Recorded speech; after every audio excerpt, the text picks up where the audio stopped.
Good morning, students. This is Dr. Winkler again. This is, as you know, for History 151G, and we are on our third lecture since we've been recording these. I believe I would have normally given this on March the 31st, Tuesday, March 31st. So this is the lecture for that day. And we are doing quite well, I hope. Anyway, I'm continuing with the discussion. Let's go up here and show you about where we were at. I was talking about God's famine last time, where some Protestants had a very negative attitude on the nature of the famine, that the famine came simply because these native Irish were Catholic, and of course God doesn't like Catholics. Can we say this is a very, very negative and very harsh attitude to have? Let me look for a minute now at right here, the Catholic Church efforts. When you have a famine, very few people actually die of starvation. Usually what happens is you get to a weakened condition because of starvation. And you get to the point where you simply have to have, where I'm saying this all wrong, where diseases can take over. So there's a number of ways people die. Of course, lung diseases become factors. One of the ways people died was actually typhus. Typhus is spread by body lice. It is really quite devastating. It's quite virulent as well. What happens is you get the lice on your body. And well, why do people during the famine have lice? It's very hard to afford soap because you can either buy soap or you can buy food. So you buy food, so you're dirty. And the little lice get on your body, and the reason why they're there is to suck your blood. So they bite you. It can be very, very, very uncomfortable. They bite you and they suck your blood. How do you get sick? The typhus actually comes from the excrement of these insects, the body lice. And it gets on your skin. It's sometimes even in the air, but it gets on your skin.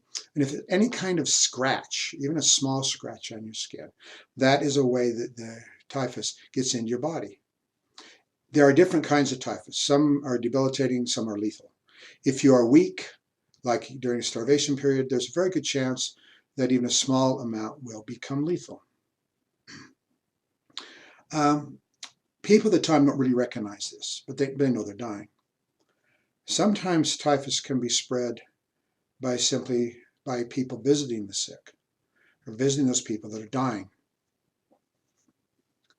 That can be very dangerous. People recognize this. As you all know from Catholicism, the church actually is trying to take care of its parishioners, its members, literally from birth to death. Some of the things that should happen when a Catholic dies is he or she should give extreme unction to a priest, essentially the final confession. And this is very important for a person's salvation. But you have to give it to a priest. A priest knows, the priest knew at this time frame, that visiting the people under these circumstances could be a death sentence for them. From what we gather, the vast majority of priests did not back off. They were very kind. They risked their lives to help people. And they died. They died in large numbers. One study I read said that the death rates among Catholic priests was much higher than the normal population. This is not terribly surprising. The nuns were involved as well. You don't give confessions to nuns, but nuns do come around. They help. They try to help and do what they can. And also they die. I'm not prepared to say that what these people did actually materially saved a lot of lives. I hope it did. On the other hand, you can imagine what the people in Ireland thought of the church. These men and women would come around, even though they knew there'd be a very good chance for them to die.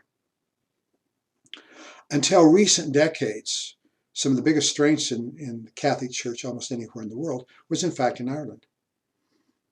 For many generations after the famine itself, we find that a lot of the Catholic priests that show up in parishes around the world, including the United States, were Irish in their origin. And we see perhaps a larger percentage of them coming from Ireland. One of the reasons for this is the church has maintained a great deal of prestige over the years. Is Catholicism a harsh religion? No, it's not.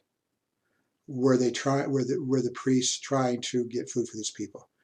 Yes, they were. But simply what happens in a situation like this, people who normally give donations to the church are hurting. They're financially strapped. So the donations go down. So the Catholics within the church within Ireland itself has more limited resources to help the poor. Well, the question is, was there enough food to feed the Irish? I have right here in the next little statement, it says enough food in Ireland to feed the people. And I have here several times over. Well, one book I read said there was more than enough food in Ireland to feed the Irish. Another book I read said there was twice as much food in Ireland needed to feed the Irish. Another book said there was 8 times as much food in Ireland as was necessary to feed the Irish. Well, it's there. Well, why can't you eat it? You can't afford it. You have to buy it. Remember, it is a mechanism. It's a means by which you pay rent. As the potato crisis hit many countries in Europe, almost every nation in Europe, literally from Belgium to Russia, made it illegal under these circumstances to export food. But that's not true in Ireland. When the famine hits, the first thing the British government did was not find a means of giving more food. The first thing the British government did was send troops, send combat troops, to make sure that the exportation of food during the time of famine was not interrupted.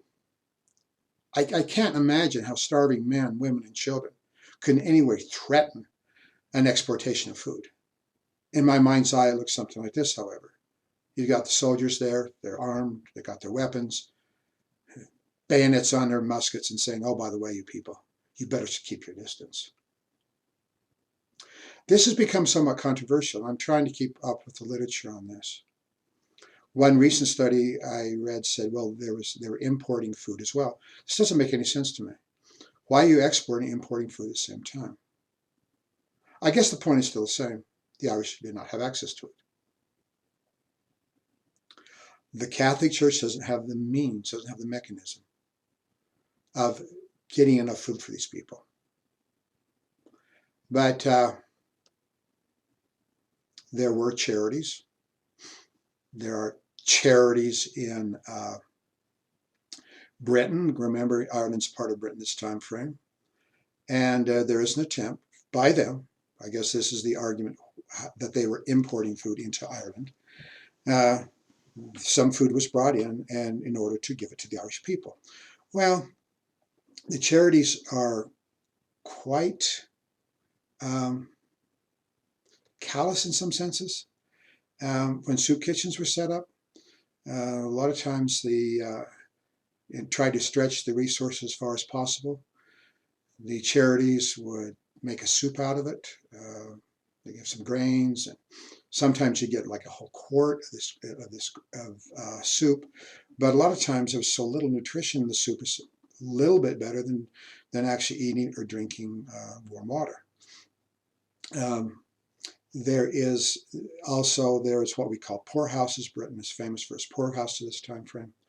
One of the problems with poorhouses is that it was ostensibly made to help poor people, but it was also made to punish them. You would only go to a poorhouse under utter extreme circumstances, because one of the things they did was separate your family. They separated a husband from a wife, separate the children from the parents. Some people said that they would rather keep their families together and run the risk of dying than go to the poorhouse and end up being punished. The punishments could be quite extreme. You separate men from their wives. What if you saw a man in one of these poorhouses? He maybe saw his woman, I should call his wife, across the room, down the hall or something like that. And he very boldly waves to his wife, hi, honey. And he could be locked up for that. Sometimes I lock him up in small rooms, small dark rooms as punishment. You see, this is not helping a lot of people. And sometimes the amount of food that they were given was not necessarily completely adequate. There were other charities who came in and said, oh, by the way, we will feed you, but you have to change your religion. In other words, these were Protestant charities. And now you have to become a Protestant in order to be fed. High-handed, to say the least.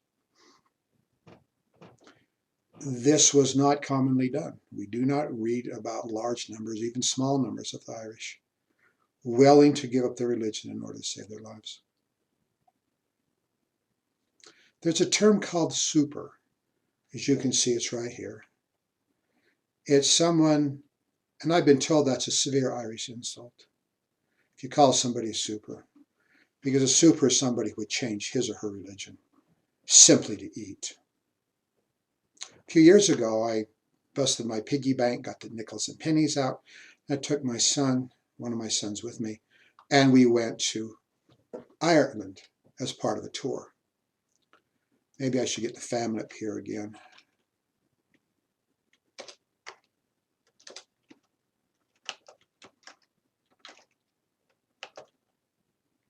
If I could type, it would be helpful.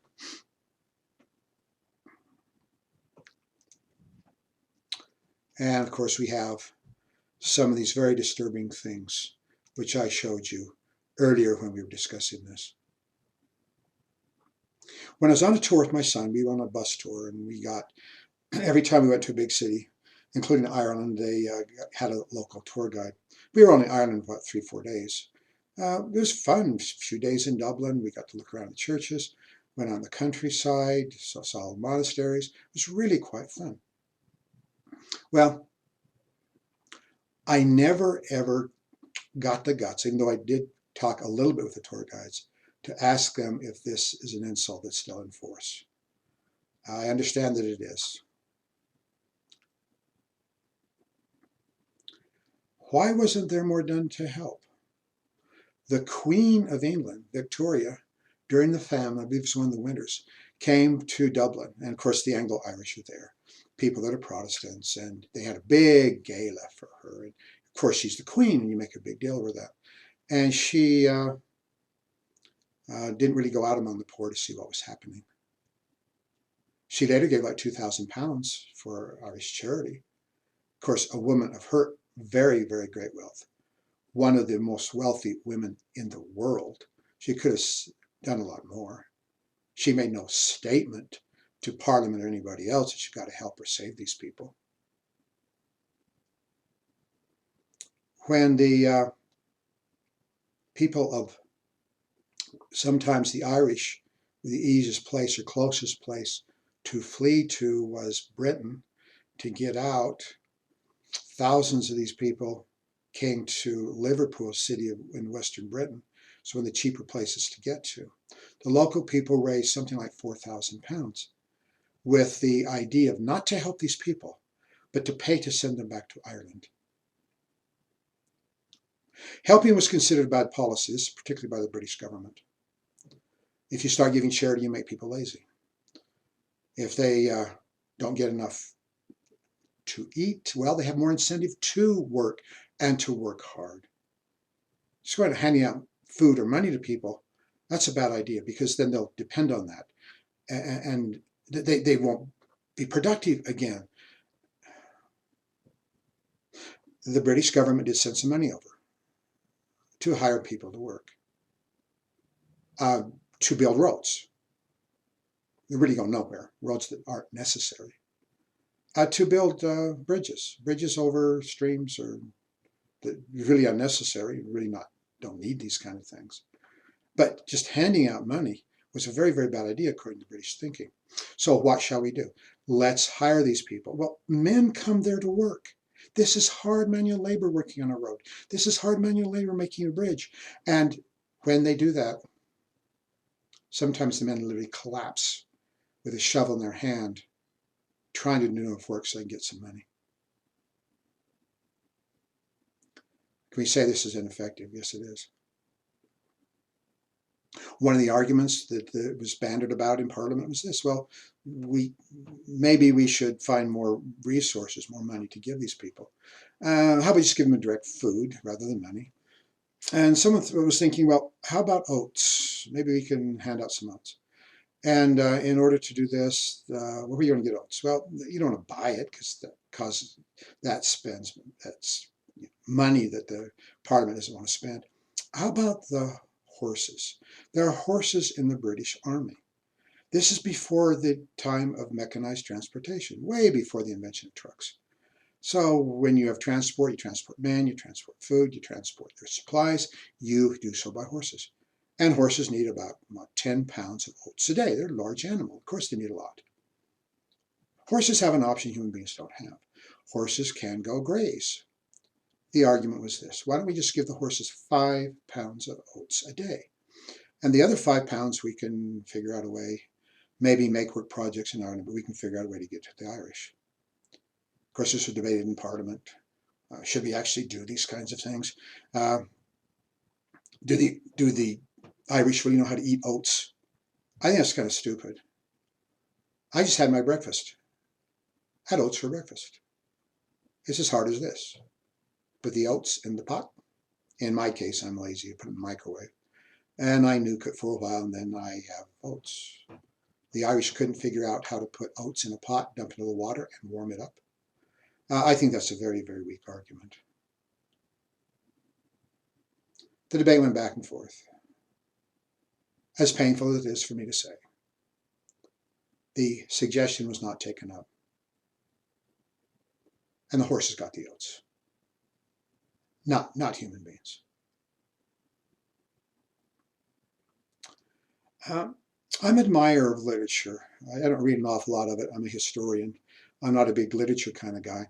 But sometimes some of the more well-remembered stories in modern mentality actually comes from novels. There was a very prominent author at this time frame by the name of Charles Dickens. He was very popular. People read his books. And I'm sure you're familiar with some of them. I read several. They're worth your time. I did enjoy them. Had some sometimes very strong moral messages. Among his most famous books is called A Christmas Carol. This is about the evil man, this miser by the name of Ebenezer Scrooge. And Ebenezer Scrooge won't give anything to anybody. And as you well know, this is one of the more famous Christmas stories. In fact, aside from the birth of Jesus in Bethlehem, quite frankly, this could be the most well-known Christmas story of them all. Is this a call to help the poor? Of course it is. That's what it's about. He published this book, small book. You read it in an afternoon easily. You read it in a matter of minutes. In 1843. The famine hit 2 years later. With this call ringing through people's heads. Now, let me expand that a little bit, because not only was this a very best-selling book, but it was made into a play. In fact, Charles Dickens was such a talented man that he would travel around various cities. In fact, he brought this to New York later on, and New York and Boston, and making good money. He would actually stand on a stage by himself and recreate the entire characters, I guess including even Tiny Tim, playing all the roles himself. So of course, he's not the only person on the theater doing the same thing. So the message is out, it's there. But does it really inspire people just a few years later to actually make a change and try to become more charitable? The evidence about that is, shall we say, quite meager. I asked you to read a book, and it's by Asneth Nicholson. I have her right here.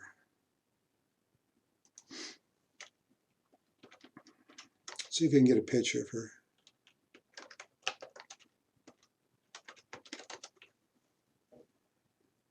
Okay, images, bingo. Yeah, I guess this was taken from life. Um, it is quite an interesting account. If we were in class together, I could ask you these questions directly. Unfortunately, we're not in class together. I can't do that. So let me kind of play Charles Dickens and try to recreate things a little bit, because to give you an idea of the nature of the discussion I would expect. I would ask you questions like this. Who was Athens Nicholson? Everybody knows. Somebody would come forward very nicely and say, well, she was an American. I believe she's from, where was she from? Was it? Anyway, New England, it's Connecticut, Vermont, something like that. And what's she doing in Ireland? Well, she's being a nice lady. And when the famine hits, she's there to help. She comes back. She'd been there before. And she comes there to help. She's a widow lady. And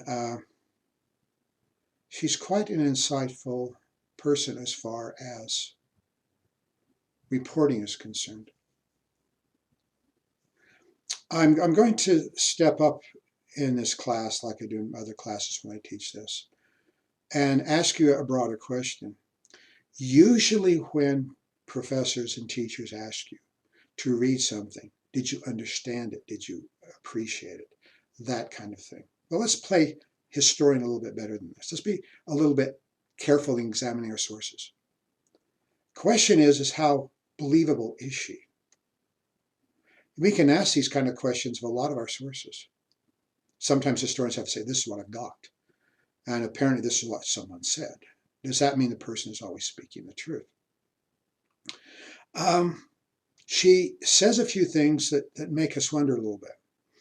Remember, she's talking to one of the men in one of the towns she visited and saying that the bakeries don't have to lock their doors, even though there's people starving on the streets. They don't have to lock their doors because, well, no Irish would go inside and steal something even if they were dying. We do read other sources that there were some disturbances. There were some people that were trying to march in other places and get food. There was some violence involved. Now, that doesn't mean there's violence everywhere. Would we necessarily believe her? Well, if there was violence elsewhere, certainly there wouldn't have to be violence where this man is talking about. So it's clearly plausible. She says some other things where people are found dead in the streets, in front of bakeries, bread stores. They have food. When if somebody had maybe even the night before had given that person something to eat, that person would have survived. This is very gut-wrenching. But let's ask another question. How credible is she and how believable is she? A lot of times we as human beings don't give ourselves enough credit.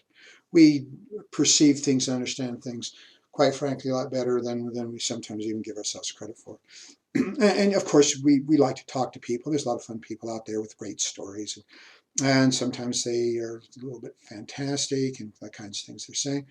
And as human beings, how do we have a tendency to, shall we say, cock our heads a little bit to the side and say, I wonder if this is actually accurate. I wonder if this person's actually telling the truth. And some of these things, when we talk about grandiose things, you say, oh, well, maybe. Sometimes the story is just a good story to tell. I did one of my master's thesis in early American history. I did my thesis on the American prisoners of war during the Revolution. Stunningly interesting story. Gave me a different perspective on what it was like to sacrifice that we can have our nation. In any event, I remember reading this one guy's story. He's an American prisoner. He's being held by the British. And he's a manly man, okay? I mean, in fact, remember, he's incarcerated. He's away from the soldiers. Of course, the soldiers there have weapons. They have muskets with bayonets on them. And he's such a manly man. He confronts these men, and they back down. I guess that's possible. But I go, you're really telling me the truth. I'm not going to pick a fight with the man with the bayonet. Okay, I'm not going to do that. He also never admits to a failing. There's nothing he ever did. There's nothing he ever did wrong. If people are trying to tell us the truth about their experiences, wouldn't it be a little bit more helpful if people actually admitted to mistakes? You see, I make mistakes all the time. You don't want to beat yourself up over them. On the other hand, if you're being totally honest about your experiences, maybe at some point you talk about making mistakes. Does Athens Nicholson ever talk about making mistakes? Yes, she does. Remember, she's in a coach, public transportation. I believe it was in Dublin. She's going from point A to point B. And she's a teetotaler. She doesn't believe in spirited liquids at all. In fact, there's one of my favorite quotes from the book where she really lets them have it with all this grain that people could eat, and it's being distilled into whiskey. What a terrible thing to do. Well, when people need grain, they don't need whiskey. Any event, there's a guy got in the carriage with her. She looked at him and says, "He's drunk." And she was just thinking bad things about this terrible man. Should control himself and should be drinking the liquor. But however, they started talking. He wasn't drunk, he was hungry. He wasn't drunk, he was starving. What is he there for? He had gone someplace and got some money. He had earned it somehow. And now he's bringing the money home to his family.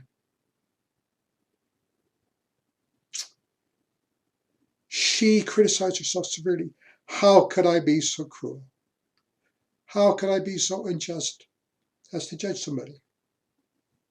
If you're willing to do that, we do have a reason to believe that you are trying to tell us the truth. Another way you can tell is by people who say grandiose things, and this happens in various places. She doesn't really do that.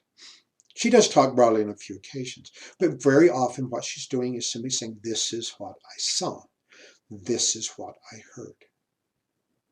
Do you remember the story about the dogs? Okay. She's on a boat. She's going down the coastline, apparently. She looks out and sees the dogs running around.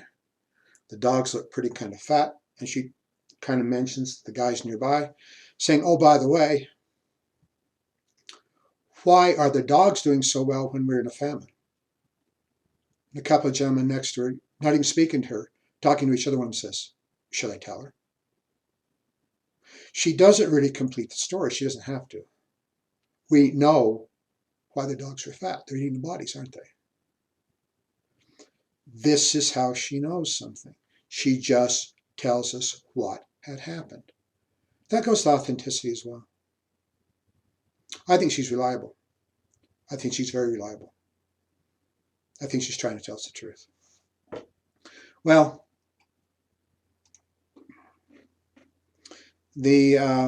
at this time, usually in a classroom setting, I would ask you a question, which happens to be, well, let's talk about her a little bit. What are your favorite stories? I have a bunch of them, but I'm only going to mention a few right now, and hopefully you'll remember the ones that you read. Remember, she's in an impossible moral situation. Remember the milk. The Irish are kind and generous, even when they have very little to give. She doesn't speak Irish. She's there with a man who can translate for her, and a woman comes to her and says, "Oh, the poor lady, come from America to help us. Here, let me give you some milk." She said, "I couldn't take it. I just could not take it. It's like robbing from the poor." She said, "I had a good breakfast. I'm going to a good lunch. I'm not hungry." Tell the lady I don't drink milk. Tell her I'm not hungry. The man apparently did this when he came back to Nicholson and said, "Oh, by the way, you insulted that woman. Could you not at least have given her the opportunity to do something for you?" One of my other favorite stories, remember, she's in a Protestant's house, and the lady has a knock on the door, whatever, here's a knock on the door. And she says, and I think it was a child, there's somebody at the door begging. And she said, she denigrated the person, you filthy Catholic, and ordered them to leave. Remember Nicholson said to her, how would you feel if somebody treated you that way? Remember she said, if I were Catholic, I would deserve it. These are the kinds of things that are hard to forget.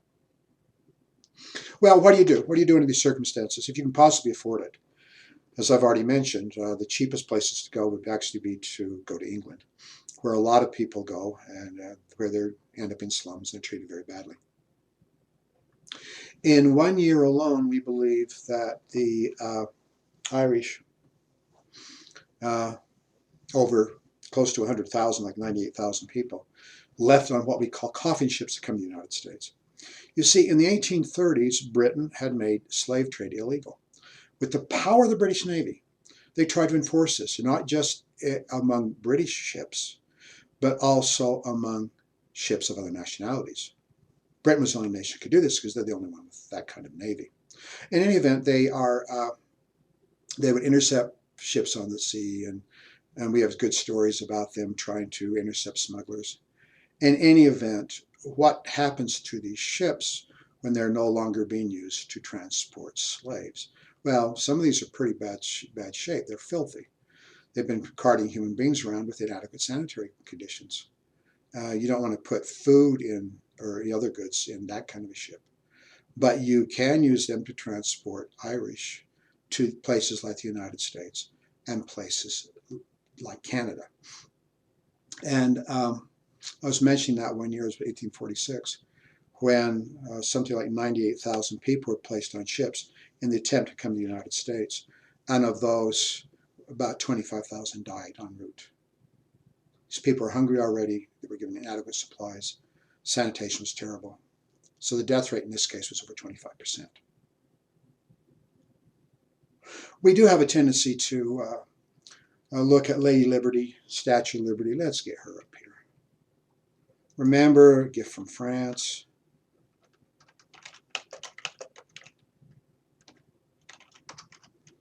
It wasn't built until the 1880s. No one at the time was using it as a symbol to, it's gorgeous, I've seen it. One time I was in New York on a ferry, and the sunset was setting behind the statue, and it was a stunning view. If you ever get to New York, look around. I think you'll enjoy it very much.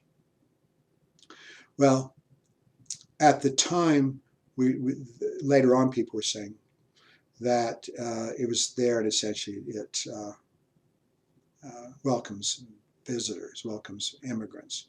Well, it is true. We have a nation of immigrants. But to say that Americans were always wanting other people to come or was accepting everybody that comes is not quite true.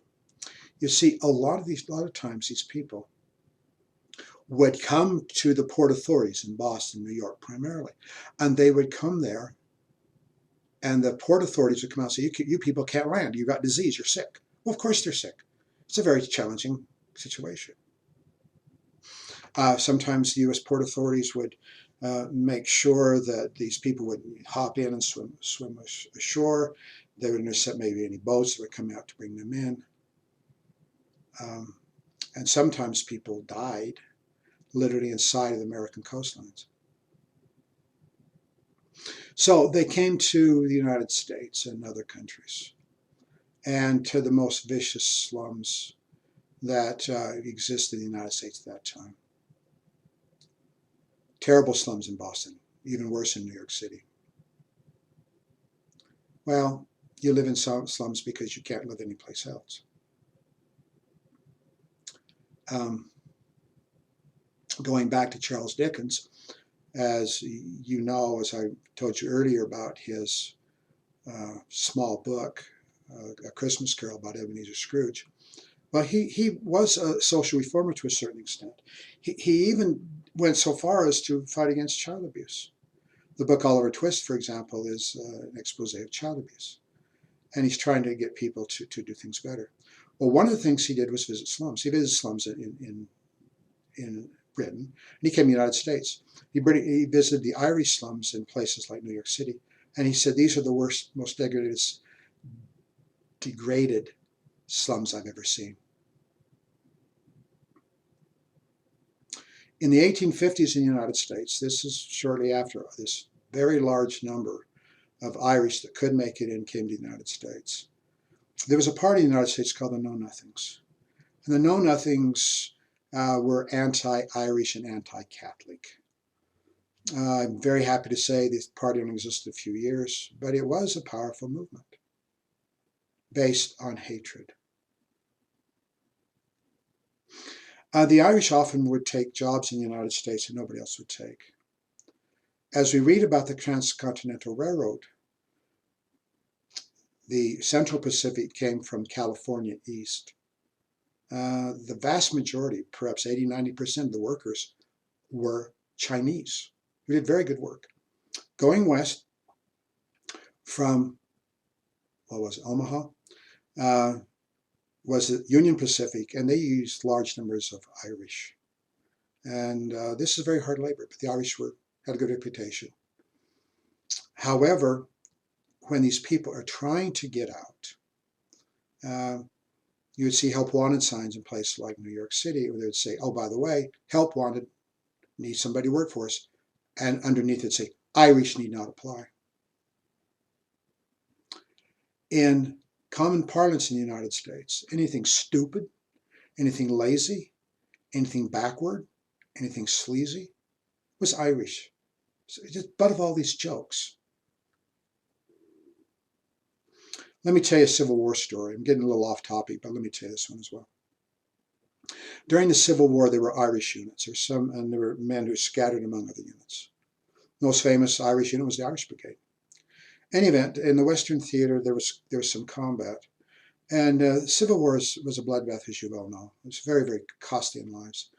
And anytime you're in battle, you're running a very heavy risk. In heavy battles, for example, at Gettysburg, the Confederacy lost 1/3 of their men. There were other battles where he lost larger percentages. This is extremely dangerous. One of the most dangerous things you can possibly do in the Civil War is carry the battle flag. As units deployed in the Civil War, you would hold up have to have your flags, your nation's flag, your unit flag. It's very important you do this because in the confusion of battle, your men in your unit can look up, they can look down and say, oh, this is where I'm supposed to be because that's where my unit flag happens to be. So your enemy wants to capture that flag. You capture that flag and you're American. It's a very good chance you're going to get the Medal of Honor. And but they also want to kill the man who's carrying that. It was not uncommon in battle to have the bravest man, of course, in your unit would dare carry this. And when he did so, sometimes they had to replace the person 3 times or more because the person carrying the flag would be hit. The next person holding it up would be hit. You had to be a very brave or very foolish man, probably more brave than anything, to be able to hold the flag. Of course, that was a great honor. Well, in one of these battles, skirmishes, the Confederates happened to have the upper hand. They were overwhelming the Union position. And they came up to a man holding the battle flag, a Union battle flag. And men swore back then very much like men swear today. The darns and the scruds and the GDs and the Fs were used back then as well. Any event, the Confederates threw down on the man with the flag and he says, you blankety blank Yankee, give me that flag. The man said, who was Irish, the man said, oh, Reb, you don't have to hold a gun on me to get me to give you the flag. I would give it to you anyway for the compliment. You call me Yankee. Nobody else in my army would be that polite.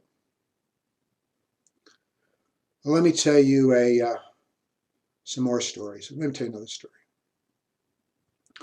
When I was in the Navy Reserves, of course, you got to know the people in your unit, the men and the women.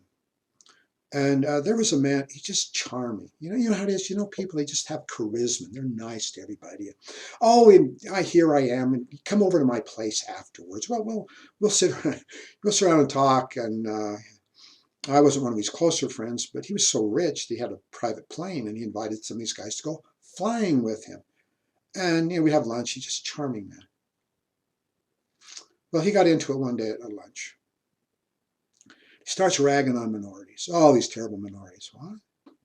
Terrible minorities, all these things. And you all know what the kinds of things we had been saying. And in any event, he went on and on. I was too shocked to respond. I wasn't prepared for this, hadn't thought it through. I didn't say a word. I don't know that he was Irish, but I'm suspicious. Because his name was Patrick McDonough. Sounds as Irish as they come.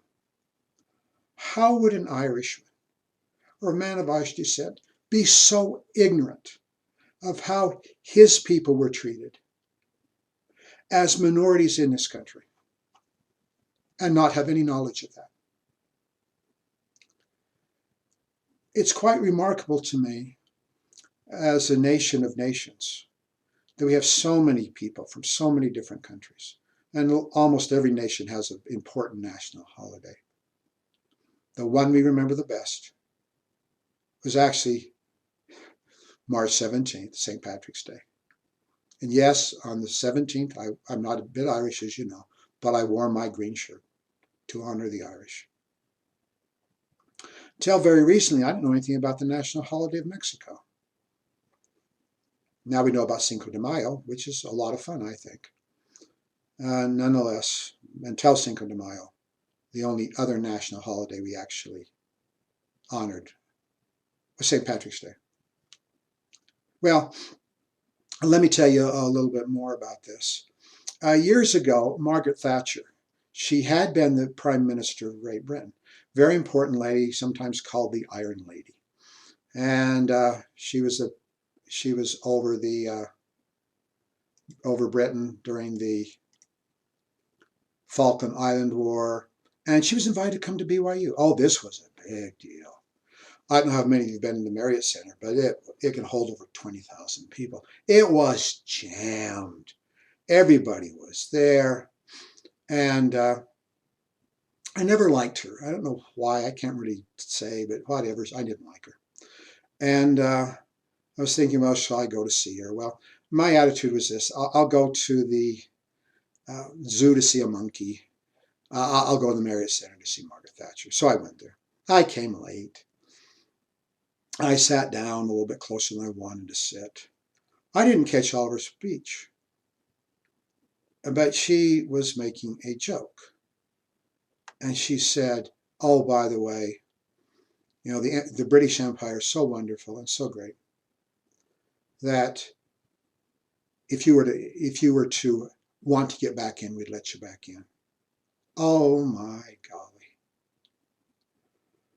I was terribly offended. Please, Margaret Thatcher, don't come to my country, spit in my face and call me stupid. Remember, I did a master's thesis on how the British treated American prisoners of war during the Revolution, who were starved, beaten, and murdered. You think I don't know that? Maybe we wanted to leave the British Empire because it was not treating us well. I didn't start a disturbance. I didn't punch out a guard. I just got up and walked out. Decided I want to go back to my office, so I walked across the street. And there was like 2 or 3 people there protesting, holding signs saying, oh, Margaret Thatcher, remember Ireland. I complimented them on what they were saying. I don't know if she dared go to Ireland and say that. Simon Schama, a British historian. Brilliant. I've read some of his books. The guy is very, very good. In fact, some of the information I got on for the lecture, which we used on the French Revolution, I got from Simon Schama's book called Citizens. Well, he gave a presentation in the Marriott Center BYU, and he gave the same bad joke. Okay, well, I don't think Americans want to get back in the empire. Let me tell you about something else which I thought was kind of interesting. There's a comedian on television by the name of Stephen Colbert. He has a late night show. I don't even know what station it's on. I don't think I've ever watched it. I'm so old, I go to bed. I don't be up at 10:30 to watch comedy. I want to be in bed and sleep. Any event, he had a program called The Colbert Report. And this is on the, the Humor Channel? I'll think of the name in a minute. On Comedy Central. Any event, I might have seen it 2 or 3 times. My one brother just loved it. He thought funny, and would mention it to me all the time. One time, virtually by accident, I was surfing the channels and I turned it over. And at the end of his program, Stephen Colbert, who would um, interview somebody at the end. He's a very clever man. I thought the 2 or 3 times I did see it, he was really quite a funny guy. Well, he makes no bones about being Irish. In fact, in one program, this was not Comedy Central. For some reason, I caught a few minutes of an interview with him, and he called the British by a word that starts with B, because he said when his family fled the potato famine in Ireland, that he had a great uncle or whatever that died on one of those coffin ships. So he's a good Irish man. He's an ardent Catholic. He was interviewing Steve McQueen. Steve McQueen is a British filmmaker. Trouble with Steve McQueen is the same name as the American actor, but Steve McQueen, and he made a motion picture called 12 Years a Slave. It got the best picture of the year. I saw it. The book is one of the most brilliant books I've ever read. I would put the book 12 Years a Slave literally on the same category of Assis Nicholson's book. Stunning insights in what it's like to face human degradation and suffering. Okay, he's an Englishman. Pictures of him. And let's get Stephen Colbert up here. Any event. Colbert was funny. I thought he was very clever. Any event, he said, okay, now you're an Englishman, aren't you? And McQueen says, yes, I am. And Colbert says, and you're coming over and you made a motion picture, 12 Years a Slave. And it's criticizing my institutions. It's criticizing my society. And then he looked at him and said, I'm Irish. How about an apology? I don't think this is scripted. McQueen didn't know where this was coming. And in fact, the man was essentially taken aback a little bit. He kind of gestured a little bit with his body. Colbert said, how about an apology? McQueen said, I would like to apologize for every injustice that was ever done to anybody. Best of all possible answers. Stunning way to respond. Well, what have the Irish become and what are they? Can we say the Irish are among the most generous people in the world? Very unfortunately, over the years, we have these famines, these droughts in Africa, the Sahel, and thousands of people get hungry. And the Irish send money, everybody does. The Irish is a relatively small country. They don't have an enormous amount of wealth. But when this happened, I believe one of these recent times, back in the 80s, 90s, the Prime Minister of Ireland went to visit Africa. No other head of state anywhere in the world did that. I was quite impressed by that. Can you say one of the reasons why this was good policy for her? This Prime Minister was to go to go to Africa. The Irish, of all the modern nations, know what it's like to be a colony, and they know what it's like to starve. Well, let's switch now. Let's get out of this a little bit. I need to get into the 20th century, which is very helpful in helping us understand the modern world. Let's take a look at World War I. Let's look at the background of World War I. As I've already mentioned in other contexts, the historians tend to not start centuries on the year. We usually start it with an important event. Remember, the 16th century starts in 1517 with the beginning of the Protestant Reformation.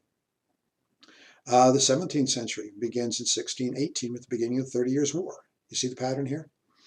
The 19th century begins 1815 with the ending of the Napoleonic Wars. Well, the 20th century, we used to say this 20th century, starts in 1914 when the beginning of the First World War. As you well know, the 20th century is among the most brutal and vicious centuries in modern history. There's arguments as to why that was, but can we say one of the main reasons for this is that the First World War set a tenor, a tone, if you will, of violence and even genocide that becomes copied later on. I am not one of those who believe that World War I and World War II are the same wars. I'm not going to say that. But I am going to say that World War I is a big reason why there is a World War II. And we can say World War II is one of the big reasons why we have communism successful in China. And why we have communism in various places of the world. It'd be fun to speculate. We couldn't possibly know what would have actually been like had there not been a First World War. But there was a First World War. It set the tone. And it's very violent and it's very brutal. And very unfortunately, we have actually been following some of its ideas, some of the tenor of violence that was created that time frame. So let's use the First World War essentially as our introduction into the modern world, into the 20th century. A question we have to ask ourselves, why was there a war? Why did this war happen? You see, there had been a few wars in Europe when Prussia picked on Denmark in 1866. When Prussia picked on Austria I got the year wrong. The year was 1864 when Prussia came after Denmark. 1866 when Prussia picked on Austria. And then France declares war on Germany in 1870. By comparison with bigger wars like the American Civil War, the First and Second World Wars, these are not huge. Can we say, therefore, with a few caveats, that the years 1815, the end of the Napoleonic Wars, until 1914, 99 years, is a time frame of relative peace? It is. The benefits of peace there, I've already praised the 19th century in a couple of contexts, the industrialization, the living standards are going up, expansion of voting rights to people, primarily men. Remember that women don't really get voting rights until the 20th century. But it's an exciting time frame. People travel internationally. These are times when you don't have to use passports. You pretty well go where you want to go and do what you want to do. The nations depend on each other for natural resources. The nations depend on each other for markets. The areas are intertwined economically. We have royal families. The Queen Victoria, for example, of Britain happens to be the grandmother of Kaiser William II. So we have clear connections between royal families. I mean, shouldn't all of this mitigate against the idea of having war? We would think so. However, despite these kind of things, there is a very problem. We do have a war. Why would this break out? Well, economic and colonial rivalries. Yes, the nations of the world are running around carving up Africa and carving up chunks of Asia. There's times when the French in North Africa are moving eastward. And when they get to the Sudan, the British are moving south from Egypt. Let's go to colonial Africa.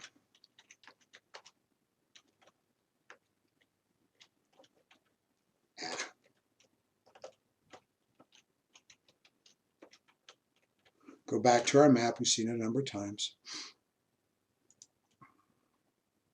You see, we got the French over here. We got the British right here. The French are moving and holding this way. And the British are moving their holdings this way. There was a potential problem when they could have met in the Sudan. No war entails because of this, but there can be feelings engendered because of colonial rivalries. The same thing is true in Southeast Asia. When the French control French Indochina, the British control Burma, and there's a problem because Thailand is in between and who will take that country. Well, fortunately for Thailand, probably neither country did take it. But we do find people thinking differently about other people because they're competing with us. Colonial rivalry is just economic. Well, I just mentioned there's trade going back and forth, but can we say you always want to have advantages in trade? Also, resources in places like Africa, we're competing there as well, and people are a little jealous of other people's success. In order to have a war, you have to have your nation behind yourself. We call this nationalism. Let me get a map of Europe up for 1914. 19, okay, here we are. Let's see, what's a good map? Like this one? It works fairly well, I guess. Whoa.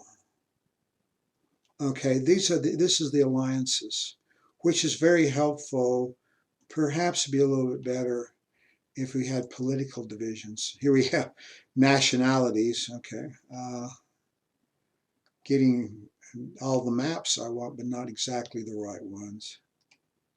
Does this help? No. Okay.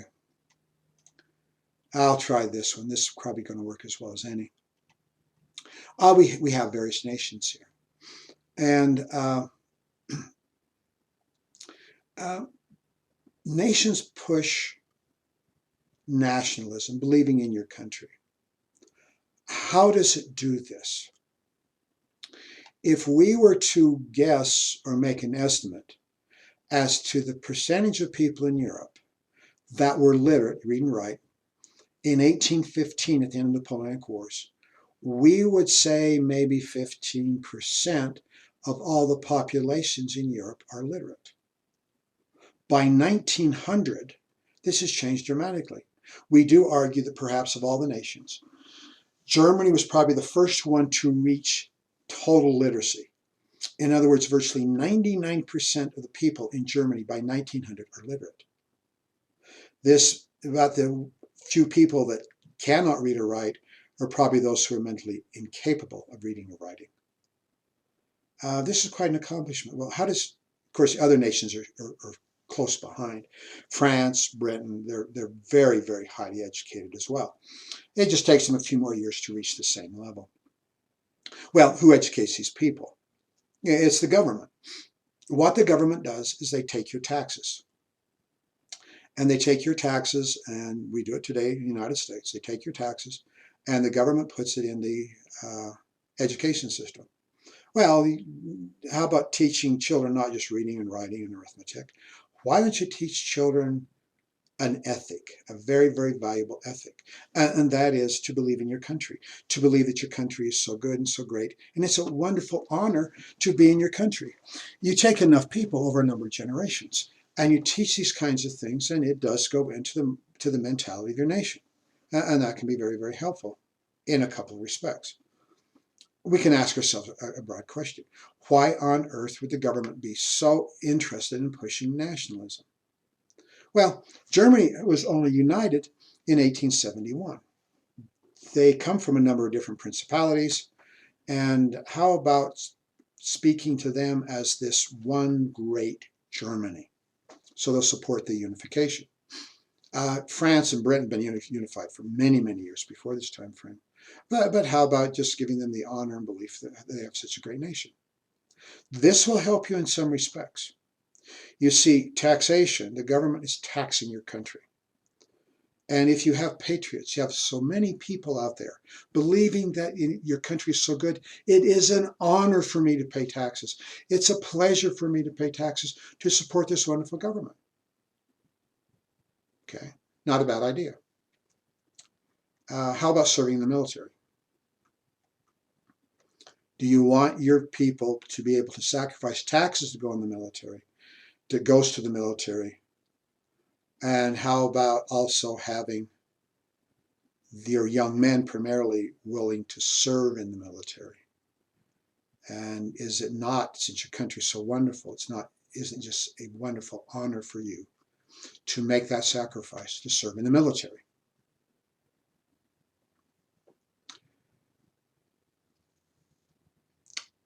Nationalism is not as strong in Europe than it is now. Excuse me, I said that backwards. It's a little less pronounced nowadays. It still exists, of course. I can relate to this to a small amount. When I was a kid, and this is the education system. This is grade school, like first through sixth grade, and every day they would do the loudspeaker in class. Of course, we had the American flag on the walls up there, and every day we hear a ding, ding. We all stand up, face the flag, and we pledge allegiance to the flag of the United States of America. I thought that was really nice. I really enjoyed it. I became a Cub Scout after a while. Never had a uniform, but I had a scarf around my neck, and I, gave the little Cub Scout salute. So I thought it was really super cool. Oh, and it even got better in the sixth grade. In sixth grade, there was a flag in front of the school. In sixth grade, they took turns with groups of boys, like about 6 of us. Be only the sixth grade boys. The girls were not involved. They were not allowed to participate. This is definitely sexist. But we boys were invited to go out once a week, excuse me, for an entire week, me and my group. We would go out in the morning and we'd raise the flag. And when school was over, we'd go out and lower the flag and we'd bring it in. Oh boy, I thought I was hot stuff. Man, that was great. Love a country, sure. Well, can we say an outgrowth in some cases of nationalism, militarism? Remember, there's one of the reasons why you want your people to be nationalistic, and that is the willingness for men to serve. Now, I haven't even answered the question why you need these enormous militaries, but I'll come back to that in a minute. But the militarism, your men are willing to serve. The governments are so successful in pushing these ideas that it actually spills out into broader levels of society. A good example before the First World War of militarism going into society is the Boy Scouts. There was a man by the name of Arthur Baden-Powell who was a general in the British Army. And he decided that he needed young boys, young men. I shouldn't call them men, they're children. To learn military values, to learn how to be good for the military. So you take boys age 12. Now, normally the draft age, though Britain was not drafting before the First World War, normally when men into the military in Britain, it was at age 18. In France, it was age 21, so it's not the same everywhere. Of course, at that time, if you do go in the military, you are going to be taught military values. But boys at age 12, well, they do the same kinds of things, don't they? You see, they wear uniforms. They learn how to salute. They learn how to take pledges. On my honor, I will do my duty to God, King, and country. You learn how to bivouac. Bivouac's a military term for camping out. You learn hygiene, so you don't get sick when you're out on the bivouac. You learn how to put up a tent. You learn how to take down a tent. You have flags, and you learn how to march around. It's very, very militaristic. I did all of these things. I never did have a uniform, but I was a Boy Scout for quite a number of years. And we were never taught to shoot a gun, though there was a gun merit badge, which I happened to get, got a 22 rifle, my dad's gun, and went out and shot a few holes in targets. But you could pursue that, but that's not an integral part. However, among the things that I had to do to move on was to get a pioneering merit badge, where I had to learn how to build bridges, where I learned how to tie knots, where I had to learn how to do certain kinds of skills that would also be very valuable in a military situation. And we were taught to estimate distances. I was not good at this. Remember one time you tell us how to estimate distances and knew how to measure distances. And one guy put a flag up on a tree out, a bush or whatever, out of ways. And he says, how far is that away? And I tried to figure it out. I was way off. Well, why do I have to be able to estimate distances? You see, in a wartime situation, it's very valuable to be able to estimate distances. If you're shooting a rifle, you know how to aim. Also, when you're calling in artillery, you want to make sure that you can call in artillery on the right position and not miss. The Germans had another organization called the Pfadfinder, the trail finders. So it wasn't just the Boy Scouts everywhere, there were other organizations at the same time. There's a story about when the Boy Scouts, I should say, came to the United States. There was an American in London, he's in the city streets, and it's confusing, he's lost. And he was there, and a boy walked up to him wearing a uniform. And the boy said, can I help you? And the boy saluted him. And the guy goes, goodness, what's going on here? And he found out later that the boy was a Boy Scout, and he found out about scouting, found out this is a good idea, and he ended up taking the idea back to the United States. And that's how the Boy Scouts of the United States got its earliest beginning.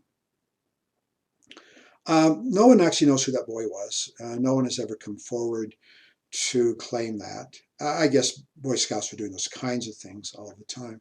So it's not terribly surprising that the boy who actually did that would not have paid an awful lot of attention. On the other hand, I have my own personal theory. It's entirely possible that young boy, a few years later, grew up to be a man who was killed in the First World War. So he was not available to come forward and make that claim.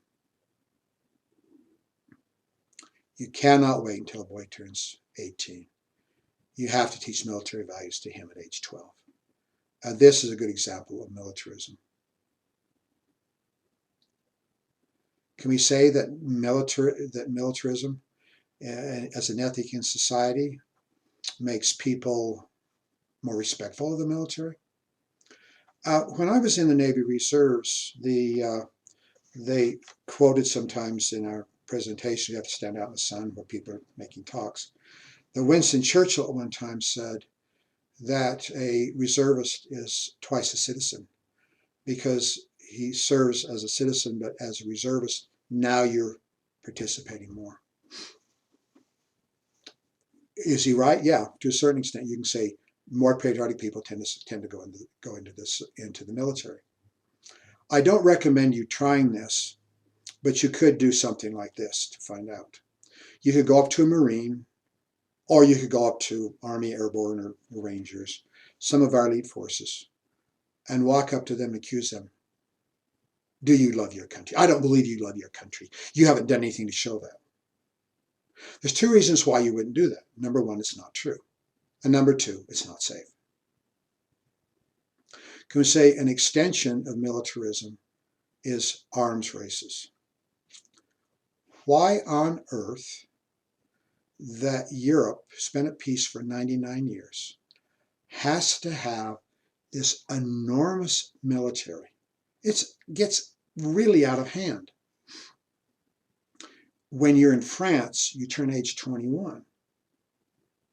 You have to serve. Over 85% of men at age 21 in France go into the military. The other ones who do not are physically incapable of doing so.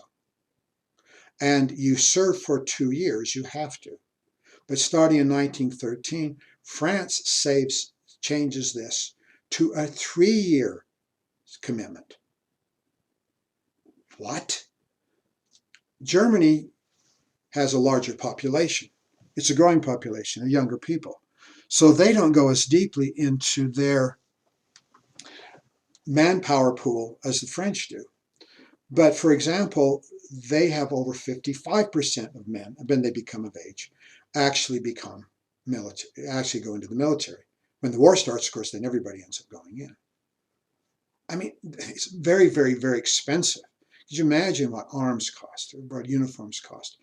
Paying these men for years, they're not contributing anything to the economy, but paying these men for many years. And then when you get out of your service, you're in reserve status for decades. There are men who serve in their late teens, early 20s, and they are liable to training and military call-up until they're in the 50s or 60s. An entire nation that can affect go to war. This is remarkable. It's terribly expensive. Could you imagine at exactly the same time that these arms races are going on? A third of the people in London are living below the poverty level. While Germany is an industrial powerhouse, still many people are living in apartment buildings where you have a door but you don't even have a window. There are social problems that can be addressed. There are physical living problems that can be addressed. But now you're going to spend this enormous amount of money in the military. Well, an argument is that if you want, and this was an argument from a number of countries, Germany's famous for this quote, if you want a patriotic society, draft it. You take these young men in for a couple of years or 3 years. You take these men in, put them in a military discipline. You can control physically what's going on around them. You will definitely control their mentality as well. And if they're not patriots when they went in, there's a very good chance they'll be patriots by the time they come out. How about money? Who's making all the money on arms? The industrialists. You could imagine how much it costs to build navies. Talk more about that in a minute. How much it costs to make weaponry. I mean, my goodness, artillery is very expensive. The industrialists, they're in a position to make big money. Can we say perhaps the most successful lobby in the United States today as far as funding is concerned is the Pentagon? They ask for they don't get everything they want, but by darn, they're very successful in getting a lot of what they want. And of course, the industrialists will push forward the idea of fear, the idea of patriotism, and we've got to have these weapons so obviously they can make more money. So all these things come into play. Arms races. You have to have better equipment. If you have better equipment, you have a chance to do much better in a military situation. I've already mentioned the Maxim machine gun in another context. When Hiram Maxim invents this 1883, everybody in Europe wants this, not just to kill people in Africa, but also to have machine guns in their armies at home. Also, you have rapid fire artillery, which the French actually invent and everybody copies. The French model 1898, the magnificent French 75, rapid fire artillery, and Germany has the German 77, the British have the 18-pounder and the 13-pounder. You know, these are weapons that are becoming more and more sophisticated, more rapid firing, and you're trying to keep ahead of everybody else. Once again, I think this is foolish. It's very expensive. Another factor. Britain has the largest navy in the world. It has for a very lengthy period of time. And it upgrades its ships all the time to make sure that it has a technical advantage over other nations. Britain, very fortunately for virtually everybody in the world, believes in free trade. And Britain is willing to have this large navy plying the Indian Ocean and going over by places like Singapore to make sure pirates are not functioning in the nearby area. And this is virtually everybody's advantage. But then there is Kaiser William II, and he's read Mahan's The Influence of Sea Power Upon History. And he decides that, well, I want over these overseas colonies, grabs what he can, let's have a navy. He needs that to protect his interests, or so he believes. But he starts to build this very large advanced fleet. And in doing so, the British are really quite nervous about this. There was never a point in which Germany could actually threaten the control, excuse me, I said that wrong, the Germans could actually threaten the control of the Navy, of the seas from Britain. But when they start building a fleet, Britain has to respond. More technically advanced ships. First of all, they say we have to have twice as many ships as the Germans have. Later on, when the Germans are building them too fast, they say, well, we have to have, the Germans' fleet could not be more than 2/3 the size of Britain's. You see, what is the reason for this? The most expensive of all military is actually the Navy, because the Navy ships are very, very costly. For prestige, Germany has created a terribly, terrible situation, turning an old friend, Britain and Germany have been friends for a long time, into an enemy. Well, I need to discuss the issue of how this arms races turns into the alliance system. But if I'm reading the clock right, we are about out of time. So what I'm going to do is say that we are right here as of now, and I will have to come back at some time and record the next lecture so we can continue. So I've got to find the pause button here. I believe that's it. I'm going to pause it. In the meantime, I hope the weather's turning out better. I hope you're enjoying yourself, and I'll talk to you again soon.